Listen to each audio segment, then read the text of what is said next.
Hi guys, this is Clarice, ang inyong content creator and aspiring vlogger ng Camarines Norte. Walang shortcut sa success, ang lahat ay pinagpapaguran at pinaghihirapan. Kaya samahan niyo ako sa bago na namang kaganapan sa aking buhay. Let's go! Hello mga bebs, alas 12 nga ng tanghali ngayon at kakatapos lang namin kumain. Pero nag-iisip na kami kung anong masarap lutuing merienda. Andito nga pala ako sa bahay nila Jowa and nakita namin itong saging nila. Tiniba niya na nga ito at naisipan namin gumawa ng hulog-hulog at saka ng balisuso. Hindi pa nga ako nakakatikim niyan kaya super excited akong matikman ang hulog-hulog.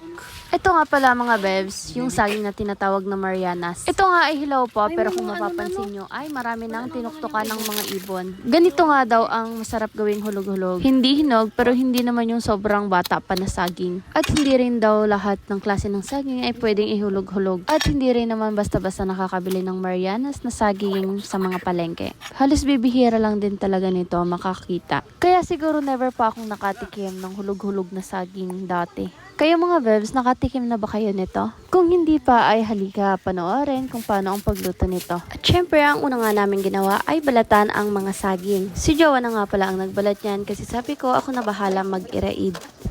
Dito nga pala kami sa labas niya nag-prepare kasi sobrang sarap ng hangin. Sobrang mainit nga ng panahon kasi tanghaling tapat pero dahil maraming puno, kaya sobrang lakas din ng hangin. Hindi mo talaga ramdam ang init. Kaya mga beb, sobrang importante talaga ng mga puno lalo't ngayon, papalapit na naman ang summer. Anyways, patuloy nga lang pala kami dyan sa ginagawa namin habang nagchichismisan.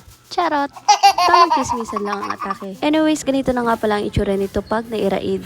Ganitong lapot nga ang hinahanap natin para makagawa ng napakasarap na hulog-hulog. Tulad nga ng sinabi ko kanina, hindi lahat ng saging ay ganyan ang consistency. Bukod nga pala sa hulog-hulog ay gagawa rin kami ng balisuso. Ang hulog-hulog nga pala ay lulutuin namin ng puro pero ang balisuso ay hahaluan namin ng kamoting kahoy at glutinous rice flour. Tapos na nga pala dyan magbalat ng saging si Jowa kaya yung sinunod niya na rin ay itong ilang perasong kamoting kahoy. At pagkatapos nga nitong mabalatan ay hinugasan ko na rin. Pagkatapos nga ng saging ay ito ang sunod na iiraid. Ewan ko ba, natatawa ako sa word na iraid. Hindi ko alam kung Tagalog word pa ito or kung ano ang tawag nito sa Tagalog. Pero ito yung term namin dito sa Bicol namin. Anyway, si Jowa na nga pala ang nagpatuloy niyan. Kasi sabi ko, masakit na yung likod ko. Diba, arte? Wow. At dito nga sa isang side ay nagpalaw na sila dito ng 4 na perasong nyog. 4 nga ang kakailanganin namin para sa 2 luto na gagawin namin. At pagkatapos nga ni Jowa sa ginagawa niya, ay agad niya na rin inintindi itong mga nyog. Bale, alas 2 na nga pala ng hapon at patapos na naming igayak yung mga kakailanganin. At habang nagkukudkud nga ng niyog si Jowa, ay nagsimula na rin kaming magpainit ng tubig.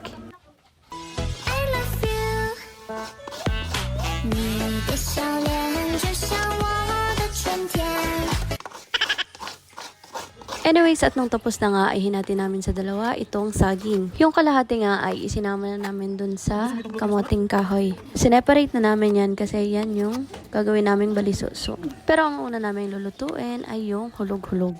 At nung kumulo na nga ang tubig ay sinimulan na namin ang pagluto. Ganito lang yan mga bebs. Isa-isa mo lang ihuhulog yung maliit na portion ng saging sa kumukulong tubig. O diba, ang galing. Kaya siguro tinawag tong hulog-hulog. Wow. Tinuruan nga pala ako dyan ng tita, yung mama ni Jowa, kung paano ang tamang paggawa niyan. Madali lang naman, medyo mangalay lang talaga sa likod. Medyo madami nga ito at dapat dire-diretso yung paghulog ng saging sa kumukulong tubig. At dapat maliliit lang ang pagkabilog kasi pag malalaki na daw ang pagkabilog nito ay medyo nakakaumay na.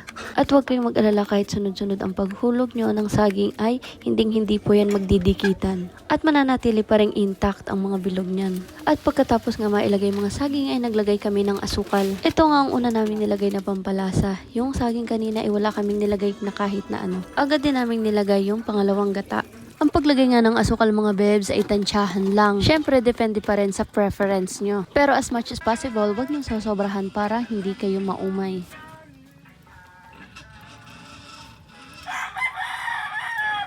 And after ilang minutes nga ay naglagay na rin kami ng evaporated milk. O diba, super creamy na ang atake niyan. Pero syempre, mas creamy pa dapat. Kaya naman, isinunod ko na rin dyan yung unang gata. Sobrang bango na nga niyan mga bebs. Nakakagutom talaga. At tingnan nyo naman kung gaano ka-creamy to. Super excited na nga akong matikman to. Kayo ba mga bebs, nakatikim na kayo neto? Bali, pinakuluan pa nga pala namin yan dyan ng ilang minutes para maluto yung gata. At nung luto na nga ay hinango na rin yan ni Jowa. Siyempre, tikiman time. Titikman ko pa lang muna yan mga bebs. Iba pa yung talagang kain. At grabe, sobrang sarap talaga. Super creamy nga nito, tapos yung saging ay maligat. Tapos sakto lang yung tamis. Hindi talaga nakakaumay. Nice! At kung nakarating ka nga sa part na to, baka naman pwedeng palambing. Pa-like and share naman ang aking video para mas marami pa ang makanood ng ating content. At pagkaubos nga nung tinitikman namin, ay kumain na rin kami. Yung totoong kain na. O diba? Lamon kong lamon. At pagkatapos nga namin kumain dyan, ay inintindi na rin namin yung susunod namin gagawin, which is yung balisuso. Medyo mahaba na nga itong video na to, kaya yung paggawa namin ng balisuso ay gagawin ko na lamang na part 2. So yun lamang nga mga bebs for today's video. Kain po tayo. Thank you for watching. Bye-bye! Thank you!